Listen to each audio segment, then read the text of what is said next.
Now, it looks like we are living in a period of very rapid and very systematic, very consistent dismantlement of democracy.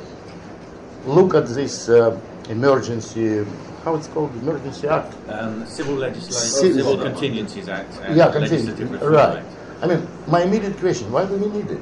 Britain survived, what, 2 world wars, war with Napoleon, Spanish Armada, not to mention Cold War, when we were told that any moment we might have a world war, a nuclear world war, without any need to introduce this kind of legislation, without the need for suspending our civil liberties, introducing emergency powers. Why do we need it right now?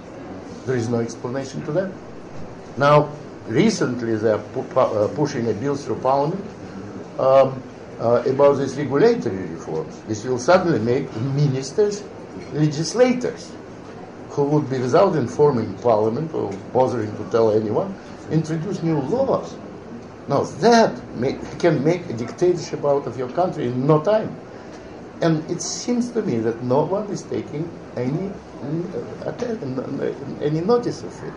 People seem to be so apathetic. My only hope is that now, since the smoking in pubs will be forbidden, so the young people who sit in pubs all the evenings and doing nothing else might become offended and join our ranks. But that's the only good news so far. In general, when I go up and down the country and speak to some groups, it's all mostly middle-aged groups. There's hardly a young face in the audience. And that's frightening, because middle-aged group can make some obstructions, can make some protests, but they don't make revolutions. We are too old for that already.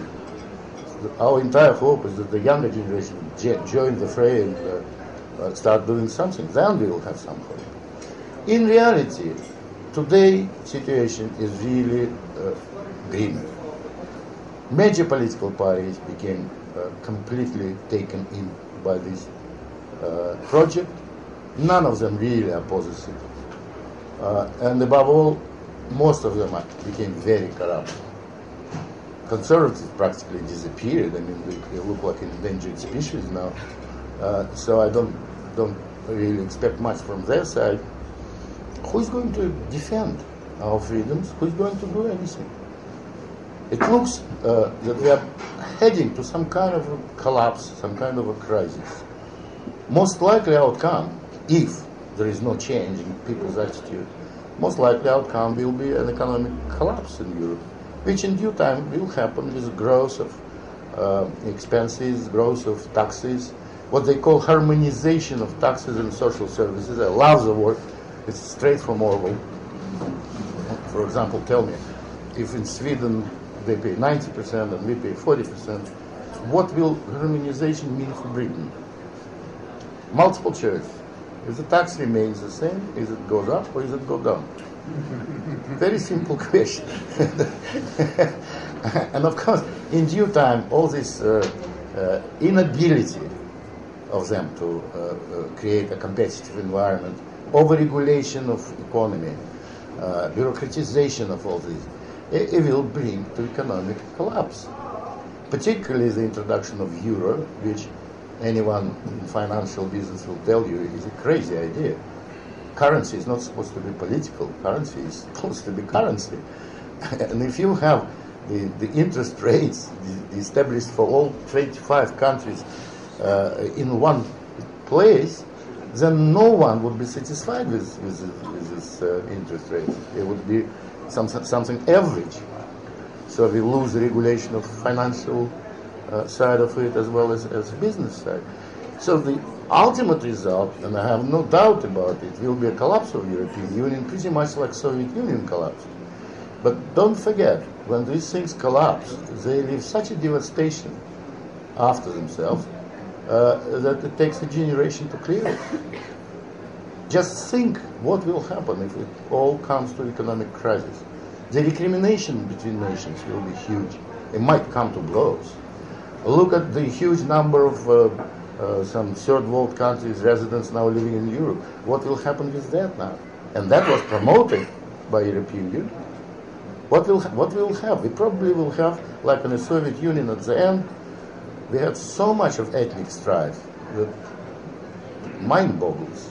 No other country could show it, except probably Yugoslavia. So that's exactly what will happen. We have to be prepared for that. This huge edifice of bureaucracy and so on is going to collapse on our head.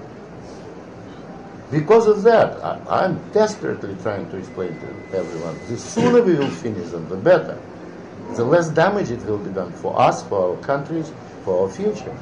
But we have to be quick, because they are moving very fast. Very fast. Is it difficult to defeat them? As today, in today's world, no. It's simple.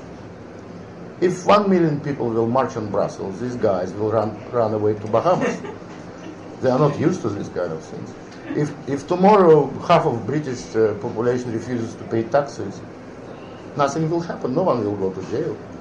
Today you can do that. What will be tomorrow with fully fledged Europol, staffed by former Stasi officers or whatever, or Securitat, I don't know.